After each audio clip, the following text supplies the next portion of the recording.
Howdy everybody, Writer Eric S. here providing with another critique where hopefully we can learn to become better writers. I really just want to get some thoughts down on Creed 3 while it's fresh on my mind as someone who isn't very familiar with boxing narratives. Disclaimer, this will contain spoilers for Creed 3, but I suspect it probably isn't the kind of film that you recognize for its twisting plot and narrative. Its strengths lie primarily in its acting and direction. Michael B. Jordan and Jonathan Majors especially stick out to me even now. I think people who aren't intimately familiar with the genre of boxing movies can still get the gist of how this is going to play out. The sports underdog story, the hero who never gives up, who fights for his family, his pride, and all the things that he's earned over the course of his life. Creed 3 is interesting in this regard, right?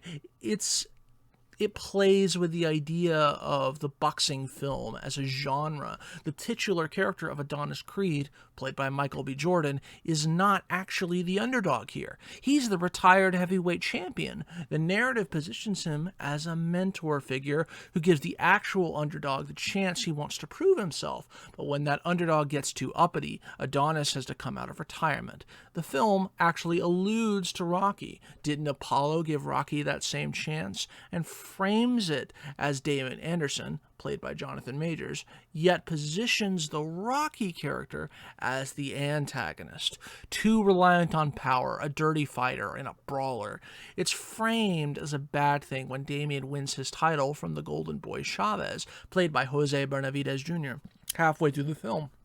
We know this because of the ominous music, the lighting, and how the gym's coach reacts to the event, but at the time, I didn't necessarily see the significance of Chavez's loss. It's even foreshadowed by the coach's reticence to let Anderson fight at all, right? Maybe Chavez is Creed's representative and it's a bad thing that the gym lost, but, they brought Anderson from the gym too.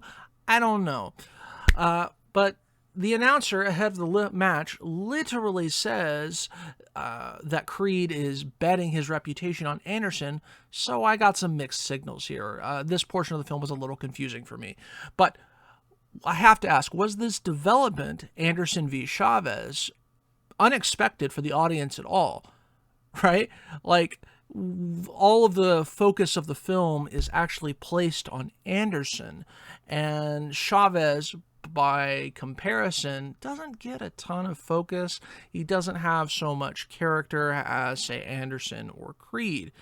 Not to mention, when you're going into the movie theater or you see this plastered on a streaming platform, who are you going to see? Creed, Anderson, Chavez. Nah, who's that? He's the mid-lister in terms of the narrative, which is kind of funny because he's presented as the current heavyweight boxing champion, so it's like, really? Is he really that mid? But regardless, weaker supporting characters is probably the film's greatest flaw. And that may be a product of the genre as it emphasizes the dynamic between protagonist and antagonist. It's a boxing movie. Of course, the majority of the focus is going to be on Anderson v. Creed. And you can see this in the screen time. Like, who has the agency in this film? It's the boxers. The only other characters really are those within Creed's nuclear family. His mother, his wife, his child. All women who can be construed as a metaphor for different stages of Creed's life. His mother, Marianne Creed, played by Felicia Rashad, I apologize for that pronunciation, represents his past. By hiding Damien's letters, she supports the idea of Creed hiding that part of his life. He doesn't like to talk about it, and how they resist each other works for me. Bianca, played by Tessa Thompson, is his present, the now. The damaged rock star, past her prime, mirrors the retired champion with a career full of injuries. He's wealthy and successful. She sees a lot of that same success and is still actively pursuing that success. The tension revolves around work-life balance, at least that's how it's presented early in the narrative. He's retired while she continues to work and doesn't have as much time for her family as Creed does. Unfortunately, the developments for this didn't work so well. She's used as a narrative tool to prompt and tease out the backstory of Creed and Damien. She asks questions like, what happened between you and Leon, or how do you know Damien? And this and gives Creed a willing ear when he needs to finally talk about it. I'm not a huge fan of how this character is handled, but again, it's likely a product of the genre. Like, why does the conflict between Bianca and Creed primarily have to be about Creed not communicating? Narratively, I get it. Bianca serves as a vehicle to coax out that exposition, and communication issues help it feel more natural, but it still feels awkward to me.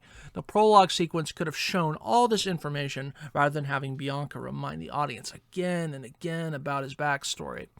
Finally, there's Amara, played by child actress Mila Davis Kent. Apologize for that pronunciation. Following this idea to its logical conclusion, she represents Creed's future. The father-daughter moments in this film are incredibly heartwarming. Still, I think her growing attached to Creed's boxing likely indicates that she replaces Chavez in Creed's eyes, supported by Creed teaching Amara to box. Chavez is presented as a pupil or disciple that falls out of the narrative as soon as he loses to Anderson. How must it feel to be the mentor character with a star pupil and have him lose? It's no surprise to me that Amara fills that hole in his life when he needs it. I'd be remiss not to mention her representation of ASL, American Sign Language. She signs throughout the film, and I can't stress this enough. Representation matters. Amara really works for me. I really enjoyed her character, and I enjoy the father-daughter relationship that they're playing with here. It's good. While the emotional intent behind Bianca and his mother, at least for me, fall flat. The only other topic I'd like to address here is the climactic fight between Anderson and Creed itself. In terms of narrative, they make an interesting choice. Rather than give you a play-by-play of these two boxers pummeling each other, such as the case of Chavez v. Anderson, much of the fight is shown via abstraction. This highlights the emotional tension between Creed and Anderson, that the fight isn't really happening physically. Yes, it's happening, but the real conflict is in their heads. It's more a battle of wills with stakes larger than just the belt. The entire narrative builds to this moment, and for me, it really works. And also, it's just great to look at. Fantastic. Anyway, that's all I have for you today. I hope you enjoyed it, and if you'd like to see more of me, insert the call to action here. You know where the buttons are. Thanks. Have a nice day.